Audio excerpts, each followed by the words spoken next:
Sir, Jhunjhunu के अंदर काफ़ी कुछ जन समस्याएँ कानून व्यवस्था को लेकर हैं, मंत्री भी आते हैं, निर्देश देते हैं। आम जनता का कहना है कि अधिकारी लोग उनकी सुनवाई नहीं करते हैं, ज़्यादा अधिकारी सुनवाई नहीं करते हैं। किस तरीके से देखते हैं सरकारी शैली को आप? तो यहाँ कोई सरकार सुन रही है, न मंत्री सुन रहा है, न मंत्री की कोई सुन रहा है। ब्यूरोक्रेट्स पूरे के तरीके हावी हैं, विजन इनका है नहीं, इनकी कोई फ्लेक्सिंग योजनाएं हैं नहीं कि उन पर्ची आती है दिल्ली से कोई टेंडर वेंडर करने के, ठेके देने के, गुजराती लोगों को कोई ज़मीन देने के लिए वो काम कर रहे हैं। बाकी भाषणबाजी के अलावा कुछ भी नहीं है। मैं समझता हूँ कि झुंझुनू में आप देख लिए कि पिछले 5 साल कांग्रेस की सरकार थी, कितने काम हुए, आज कितने काम हुए। जो पिछले 5 साल में हुए उनका पेमेंट ही नहीं हो रहा है, जो काम पूरे हो चुके हैं। नया काम तो शुरुआत का कोई मतलब नहीं।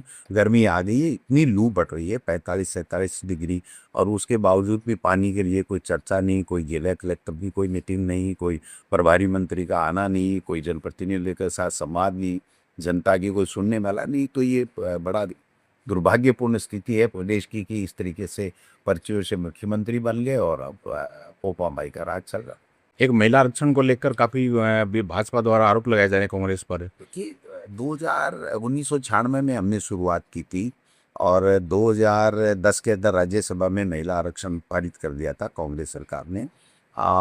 उसके बाद में बहुमत नहीं मिला। 2023 में जब एनडीए गवर्नमेंट महिला आरक्षण बिल लेकर के आई, नारी शक्ति वंदन अधिनियम, तो हमने सर्वसम्मति से उसको पारित कराया। जो जिन शर्तों पे उन्होंने जो बिल लेकर के आएगी थी वो हमने पारित करा दिया कि 2026 में जनगणना आएगी, डिलिमिटेशन हो जाएगा, 29 में 33% लागू हो जाएगा।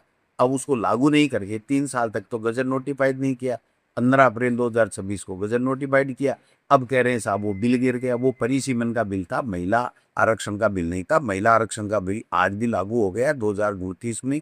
इनको जनगणना पूरी करा करके परिसीमन करके इनको लागू करना चाहिए। वो परिसीमन में असीमित अधिकार जो 2/3 मेजोरिटी से संविधान में जो व्यवस्था है उसको चेंज कर सकते हैं, वो साधारण बहुमत से पारित कराने का एक संवैधानिक जो संशोधन चाह रहे थे वो हमने नहीं दिया, क्योंकि उसके आने के बाद में संघीय ढांचा ही खत्म हो जाता और भविष्य में चुनाव होते नहीं होते तो उनकी मर्जी से होते, इनके तरीके से होते।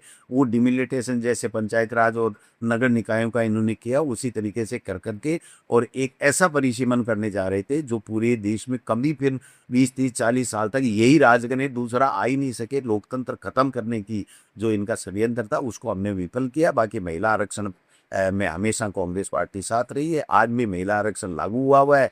आप 2026 में जनगणना क्यों नहीं कराई आपने?